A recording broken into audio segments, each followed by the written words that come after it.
नमस्कार. सातारा स्मरण यात्रा या मालिकेचा हा 12वा भाग. साताऱ्याजवळचं ग्रामदैवत असलेल्या खिंडीतील गणपती आणि कोरणेश्वर या दोन्हीची माहिती यात मी शेअर करायचं ठरवलं. सातारच्या दक्षिणेला बोगद्याच्या बाहेर शेंद्रेकडे निघालो की जवळच खिंडीतील गणपती हेमाडपंथी छोटेसे पण टुमदार गणपतीचे आणि त्याच्याजवळच शंकराचे कोरणेश्वर मंदिर आहे. ब्रिटिशांनी बोगदा बांधण्यापूर्वी त्याच्या जागी चढ आणि खिंड होती म्हणून हा खिंडीतील गणपती. ती दोन्ही 300-400 वर्षापूर्वी होती. औरंगजेबाने साताऱ्यात केलेल्या स्वारीच्या वेळी गणपतीची मूळ मूर्ती सुरक्षित राहावी म्हणून भिंतीत ठेवून बाहेरच्या बाजूला गाभाऱ्यात नवीन मूर्ती बसवली गेली अशी आख्यायिका सांगितली जाते. 1940-45 पर्यंत तरी दोन्ही मंदिरे तशी दुर्लक्षित होती. त्या मंदिरांचे मालक वैद्य कुटुंबीय नागपुरात स्थायिक होते आणि कधीतरी वर्षात 2 वर्षातून ते एकदा येत. दैनंदिन पूजा गुरुमंडळी पाहत येणारी भाविक मंडळी तशी कमीच असत, पण त्यांनी देवासमोर ठेवलेल्या पैशातून आणि वैद्य मंडळींच्या देणग्यातून गुरुमंडळी ही दोन्ही मंदिरे यथाशक्ती सांभाळत. देवळाच्या वेळात जांभूळ आवळ्याची झाडे होती. सुट्ट्या लागली की तेथे मुलं जात. एका तरुण विद्यार्थ्याचा आवळ्याच्या झाडावरून पडून मृत्यू झाला जांभळाच्या. ही 50 सालाच्या आसपास 1950. आणि त्यामुळे काही वेळा त्या झाडांची दहशतसुद्धा पसरली होती. दर्शनासाठी गावातून जाणाऱ्या मंडळीत नित्यनेमाने जाणारी सुद्धा काही मंडळी होती. अण्णा कुलकर्णी, के.एम. देशपांडे वकील, रंगराव शाळगाणे, बाबूराव खोटाळे व्यापारी, इमडे म्हणून त्यांचे मित्र, पालेकर बेकरीचे गोविंदराव पालेकर वगैरे ग्रुप होता. सातारचे लाकडाचे व्यापारी आर.सी. गुजर रोज पहाटे शंकराला म्हणजे कोरणेश्वरला जात. तिथं जी.एच. देवी या जुन्या व्यापाऱ्यांनी फरशी बनवायची तिथं नोंद सुद्धा होती. ही सर्व मंडळी रोज संध्याकाळी गणपतीत जात. मात्र त्यापैकी अण्णा कुलकर्णी जास्त सश्रद्ध आणि कट्टर गणेश भक्त होते. ते सकाळी जाऊन पूजा करत. तसेच विनायकी आणि संकष्टी या दोन्ही चतुर्थींना सागरसंगीत पूजा आणि तिथंच नैवेद्यही करत. त्यातूनच काही वेळा अन्य भक्तही त्यांना संकष्टीची पूजा करून देण्याची गळ झाली. अशावेळी त्याला यजमानपद देऊन अण्णा पूजा करत आणि चंद्रोदयानंतर बराच वेळ पूजा करून महाप्रसादी करत. अनेकदा हे महाप्रसाद भोजन होतो मध्यरात्रीचा समय येई आणि नंतर अण्णा निर्भयपणे एकटे चालत साताऱ्यात आपल्या घरी येईल. अर्थात तेव्हा त्या रस्त्याला वर्दळ नसे. त्यांना कधी बिबटा कोल्ह्या दिसला अशी चर्चा होई, पण त्या कशामुळे विचलित न होता अण्णा आपला नियमधर्म पाळीत असत. माझे वडील भाऊकाका अनेक वर्षापासून पहाटे 5 वाजता अजिंक्यतारा किल्ल्यावर दरवाजापर्यंत जात होते. त्यांचा हा नियम पुढे 1990 सालापर्यंत म्हणजे वयाच्या 77-78 वर्षापर्यंत अखंड चालूच होता. म्हणूनच ते खिंडीतील गणपतीला जायचे. तिथे काहीच तेव्हा व्यवस्था नव्हती. एकटे अण्णा जे काय करतील तेवढंच. भाऊकांच्या मनात त्या परिसराच्या जीर्णोद्धाराची प्रेरणा झाली. एकदा एखादी गोष्ट मनाने घेतली की भाऊका झपाटल्यासारखे त्याच्या मागे लागत. त्यांनी सर्व माहिती घेतली तेव्हा समजले की मंदिर आणि सभोवतालची थोडी जागा वैद्य मंडळींची आहे. कुलेश्वर मंदिर होते तो माळ आम्हा गोडबोले कुटुंबाच्या इनाम जमिनीचा भाग होता. म्हणजे कौटुंबिक व्यवस्थेप्रमाणे भाऊकांचे वडील बंधू चिंतामणराव तथा दादांच्या मालकीचा होता. भाऊकांनी वैद्यांशी पत्रव्यवहार केला, प्रत्यक्ष भेट घेतली, दादाशी थोरल्या बंधूंशी दादांशी बोलणे केले आणि मग सर्व गणेश भक्तांची एक बैठक घेतली. त्यात वैद्यांची संमती घेऊन मंदिराला सार्वजनिक ट्रस्ट स्थापन करण्याची कल्पना मांडली. सर्वांनीच होकार दिल्यावर भाऊकांनी दादांना विनंती केली आणि मंदिराजवळची जवळ 4-4.5 एकर जागा प्रस्तावित ट्रस्टला दान देण्यासाठी त्यांची संमती मिळवली. त्यांनी ती मोठ्या मनाने दादांनी ती दिली. पारंपरिक गुरुमंडळी सालदार होती. त्यातील ज्यांनी होकार दिला त्यांना नोकरीपणे भरपाई देऊन केली. काही थोडी खळखळ केली, पण सर्वच भक्तांचा बरेच दिवस वादविवादही झाला, पण सर्वच भक्तांचं दूर बघून शेवटी सगळ्यांनी संमती दिली. असे सगळे पार पडत व्यापक बैठक होऊन गणपती खिंडीतील कोरणेश्वर देवस्थान ट्रस्ट असा सार्वजनिक ट्रस्ट निस्तर स्थापन करण्यात येऊन त्याची धर्मादाय आयुक्ताकडे नोंदणी करण्यात आली. या ट्रस्टचे गणेश भक्तांमधून नियामक मंडळ निवडण्यात आले आणि त्यांच्या सदैवही ज्येष्ठांची विश्वस्त म्हणून नियुक्ती करली. अर्थात भाऊकाका अर्थात अध्यक्ष म्हणून, तर के.एम. देशपांडे वकील, अण्णा कुलकर्णी वगैरे मान्यवर विश्वस्त म्हणून काम पाहू लागले. The waste India trustee company या ट्रस्टचे मॅनेजिंग ट्रस्टी म्हणून नेमणूक करण्यात आली.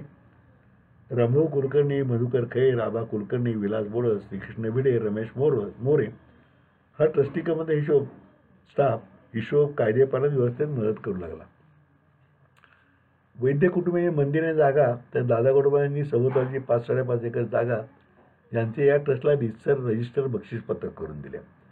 अर्थात हे सर्व भाऊकांच्या सक्रिय पुढाकाराने चिकाटीने शक्य झाले. ट्रस्ट स्थापन झाला, जागा मंदिर रितसर ट्रस्टच्या मालकी झाली, म्हणजे पहिला महत्त्वाचा टप्पा पूर्ण झाला. पण अजून जीर्णोद्धार, पूजा अर्चेची कायमची व्यवस्था ही तेवढीच महत्त्वाची कामे शिल्लक होती आणि तीसुद्धा मोठ्या आणि दीर्घ उद्योगाशिवाय साध्य होणारी नव्हती आणि त्या प्रारंभिक उत्साही भावनेतच त्याला प्रारंभ करणे गरजेचे होते. अनेक सार्वजनिक कामे आणि संस्थांचा प्रदीर्घ अनुभव पाठीशी असणाऱ्या भाऊकांची पूर्ण कल्पना होती. त्यांना अण्णा कुलकर्णी आणि के. एम. देशपांडे वकील, रंगराव शालगर, कुटाळे, गोविंदराव पालेकर या सगळ्यांची अतिशय मनापासून साथ होती. भाऊकांनी प्रथम बांधबंदिस्ती, परिसर सुशोभीकरण उतरण्यासाठी पायऱ्या करण्यास ठरवले. त्यासाठी जे देणगी देतील त्यांचे संगमरवरी छोट्या पाटीवर नाव करून ती पाटी त्या जागी जाळली जाईल अशी योजना केली. देणगीदाराने आपली अगर आपल्या दिवंगत प्रिय व्यक्तीची स्मृती राखण्याची सोय झाली. भाऊकांनी असे एखादे काम अंगावर घेतले की त्याची सुरुवात ते स्वतः कुटुंबीय, मित्र, पक्षकार या सगळ्यांच्या क्रमाने सुरुवात व्हायची हे ठरलेच होते. त्याप्रमाणे ते उत्साहाने कामाला लागले. आजही त्या पाट्या पाहिल्या, सुरुवातीच्या पाट्या पाहिल्या तर आज हा लक्षात येईल अनुक्रम. त्यात रुस्तुम इराणी आहेत आणि नीलावर कुरेश सुद्धा आहेत आणि समस्त गोडबोले, भाऊसाहेब जो, अण्णा जोशी चिपळूणकर, बाळाजी गोडबोले, अण्णाने बापू भिडे, तात्या दीक्षित वगैरे भाऊकांची मित्रमंडळी आहेत. जगातवाडीचा मधू गवंडी मनापासून काम करत राहिला. भाऊकाकांनी सर्व गणेश भक्त देणग्या गोळा करत राहिले आणि 4-5 वर्षात सर्वत्र दगडी फरशी, पायऱ्या, रेलिंग, समोरील पडवीचे नूतनीकरण सर्व रंगकाम पूर्ण झाले. MSCBचे तेव्हा जे अभियंता होते बडिये साहेब, ते भाऊकांना मारणारे होते. तेव्हा बाळासाहेब देसाई मंत्रिमंडळात होते आणि बडीसाहेब त्यांचेही पेट होते, कारण ते मंदिर गावाच्या हद्दीच्या बाहेर होतं. पण ते काय सगळ्यांनी मार्ग काढला आणि लाईट आणून दिली. पण नगरपालिकेने पाण्याचं कनेक्शन दिलं आणि पूजेपुरती बाग तयार झाली. अण्णा कुलकर्णींच्या पसंतीनुसार पूजा अर्चा सुरू झाली आणि भक्तांची वर्दळ वाढायला लागली. सैन्य पोटावर चालते तशी सार्वजनिक संस्था सुद्धा भक्कम आर्थिक पाठबळावरच चालते. त्यासाठी कायम निधी असला म्हणजे त्याच्या व्याजातून निरंतर व्यवस्था चालवता येते. यासाठी निरंतर प्रातःपूजा योजना सुरू झाली. एकदाच विशिष्ट देणगी दिली की दरवर्षी ठराविक तारखेला निरंतरपणे तुमच्या नावाने प्रातःपूजा होणार अशी ती योजना होती. त्याला उत्तम प्रतिसाद मिळून वर्षाचे 365 दिवसही भरल्यावर सायंपूजना योजना सुरू झाली आणि ती भरल्यानंतर माध्यान्ह पूजा योजना सुरू झाली आणि तीही भरली. तुम्ही त्या दिवशी आला तर त्या पूजेत सहभागी होऊ शकता आणि येऊ शकला नाही तर तुमच्या नावे पूजा होऊन प्रसादाने अंगारा पोस्टाने पाठवला जातो. आज जवळजवळ 50 वर्ष झाली तरी या तिन्ही योजना भक्तांना समाधान देतात. अजूनही प्रसाद अंगारा पाठवला जातो. याशिवाय संकष्टी चतुर्थीला रात्री पूजा प्रसादाची सोय आहे. वर्षभरच्या आणि वर्षात 12 संकष्टी चतुर्थी तेही हाऊसफुल असतात. प्रारंभीच्या काळात भक्तांचे येणे वाढावे यासाठी हे उपक्रम चालू झाले. तेव्हा सुरुवातीला भाऊकांनी आपला 6 डिसेंबर या वाढदिवशी सकाळी वैदिकांचे वेदपठण तेथे करण्याची सुरुवात केली. आम्ही घरून दूध, पेढे, सतरंजा, कारण तेव्हा सतरंजा 3 नव्हत्या, घेऊन जात असू. साताऱ्यात 60-70 वैदिक तेव्हा होते, ऋग्वेद यजुर्वेद म्हणणारे. तेही त्यांना बोलवत असू आम्ही. 2 तास वेदपठण होईल. नंतर त्या सगळ्यांना दक्षिणा आणि दूध, पेढे देऊन सांगत होईल. पुढे वर्दळ वाढल्यावर आम्ही भाऊकांनी ती परंपरा बदलली आणि मार्गशीर्ष संकष्टी चतुर्थीला रात्री चंद्रोदयाला आप्तेष्टांना बोलावून पूजा आणि महाप्रसाद ही परंपरा सुरू केली. त्यांच्या हयातीपर्यंत त्यांनी ती पाळली आणि 1998ला ते गेल्यानंतर आम्ही मुलांनी चालू ठेवली आहे. आजपर्यंत चालू आहे. आता यावर्षी बघूया काय कोरोनामुळे काय बंधन आहेत, काय करायचं ते, अन्यथा ते आजपर्यंत चालू आहे. याबरोबरच कुर्णेश्वराचाही जीर्णोद्धार झाला. खिंडीतल्या गणपतीपासून खाली कुर्णेश्वरला जायपर्यंत पायऱ्या झाल्या आणि मग बाजूचे सगळे झाडे बिडे लावली. इथे बारकं तळं तयार करण्यात आलं. हे सगळं चालू झालं. काळाच्या ओघात अण्णा कुलकर्णींचे निधन झाले. त्यांचे खरंच सदैव लोकांना स्मरण राहील. के. देशपांडे गेले, गोविंदराव पालेकर गेले, रंगराव शालगर गेले, पालकर याचा तोही गेला, हे सगळे इमडे गेले, आता हा कुटाळे गेले, हे सगळं होत राहणार. पण नवनवीन भक्तमंडळी स्वमंदिराशी जोडली गेली. सार्वजनिक काम म्हटले की अधोगती चर्चा मतभेद होत राहतातच, पण भाऊकांनी ते कधी मनभेद होऊ नये तर सर्वांना सांभाळून घेत ही गणेश सेवा चढत्या वाढत्या क्रमाने चालू ठेवली. डॉक्टर बिल्लमपल्ली, नावंदर कुटुंबीय, चिपळूणकर, अष्टेकर, गोडबोले, गुजर अशा अनेकांनी भरीव सहाय्य केले. त्यातून दत्ताचा पार, मंदिर, सभामंडप, भक्तनिवास छोटंसं, ट्रिपचा हॉल, कंपाऊंड, कारंजे, मुलांची खेळणी हे सर्व साकार झाले. 1998 साली भाऊकाई गेल्यानंतर माधव गोडबोले, डॉक्टर अच्युत गोडबोले, अशोक गोडबोले, शंकर शास्त्री दामले, विलास बोरस, मधू भागवत, शशिकांत कळमकर, आबा शिंदे, साळुंखे, किशोर गोडबोले, नंदा भंडारे, रंजन, अभय गोडबोले, दिलीप पाठक, देसाई, आप्पा निगडीकर, तारके गुरुजी, गुरव मंडळी अशा अनेकांनी ती गणेश सेवा अखंडित चालवली. डॉक्टर अच्युत नगराध्यक्ष होता 1900 मला वाटते 92 किंवा 2002 साली काहीतरी. तेव्हा त्याने आमदार छत्रपती शिवेंद्रसिंह राजांना गट मार्फत उल्हासदादा पवारांना गाठलं.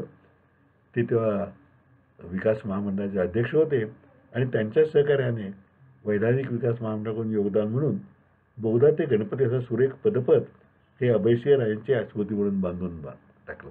त्यामुळं फिरायला पायी जाणाऱ्यांची मोठी सोय झाली. त्यानंतर गेल्या 5 वर्षापूर्वी अशोक गोडबोले, डॉक्टर उमेश कळंबेळकर, त्याचबरोबर शेखर कुलकर्णी, रमण वेलणकर, प्राध्यापक खांडेकर, एखादं नाव राहील माझ्याकडून चुकून, या सगळ्या म्हणजे एकत्र येऊन तिथं जुने जे आपले भारतीय वृक्ष आहेत आणि दुर्मिळ आहेत त्यांचं एक वनउद्यान सुरू करायचं असं ठरवलं. त्यासाठी त्यांनी देणग्या वेगळ्या गोळा केल्या आणि रोज सकाळी 4 तास जाऊन ते मेहनत करून ते वन तयार करायला सुरुवात केली. गेल्या जवळ 5 वर्ष उपक्रम चालू आहे. लोकांनी या उपक्रमाला भरपूर मदत केली आणि जवळजवळ 350 प्रकारचे वृक्ष तिथं आता आहेत. भारतीय वृक्ष आणि त्यातले अनेक वृक्ष दुर्मिळ आहेत की जे पाहायलाही मिळत नाही. ते कुठून गोळा करून आणले ते निगा राखायचं काम चाललंय. मी अर्थात गमतीने त्या म्हणतो की तुमचे संपायचं केव्हा? तुम्ही म्हणताय आपल्या भारतीय वृक्षात आपोआप वाढणारे आहेत. अर्थात त्यांच्यावर त्यांचं उत्तर असतं की ते काही वृक्ष आता मोठे झालेत पण काही अजून लहान आहेत, त्यांची वाढ संतगतीने होत असते वगैरे. पण ती मंडळी अजूनही स्वर होत.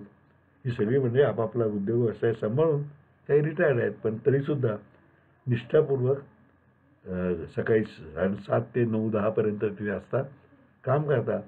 1-2 गडी मदतीला घेतात आणि कामं मार्गी लावतात. काही काळानंतर कदाचित ते वनउद्यानसुद्धा एक आकर्षणाचं साताऱ्याचं ठिकाण होईल असं मला वाटतं. गणपती तर आहेच. आज खिंडीतील गणपती हे साताऱ्यातील प्रेक्षणीय स्थळ झाले. ऐतिहासिक आणि धार्मिक स्थान महात्म्याबरोबर या सर्वांच्या निर्लस योगदानात सुद्धा ते फळ आहे. या सगळ्यांनी योगदान दिलंय. बहुकाळ के.एम. देशपांडे, अण्णा कुलकर्णी या सगळ्यांनी. त्याचं हे फळ आहे. दादांनी आपली जमीन दिली 4-4.5 एकर. आता जमिनीला काय कोट्यवधी रुपयाची किंमत आली असते. पण हे गणेश सेवा म्हणून त्या सगळ्यांनी दिलेलं आहे. गुढीपाडवा म्हणजे मराठी वर्षाचं वर्षाचा पहिला दिवस किंवा दिवाळीच्या पहिल्या दिवशी नरक चतुर्थीला अभ्यंगस्नानानंतर असंख्य सातारकर या गणेश दर्शनाने नवीन वर्षाचा प्रारंभ करतात. त्याच्याच कृपाप्रसादाने आपल्या आणि सर्वांचे मंगल होईल अशी त्यांची श्रद्धा असते.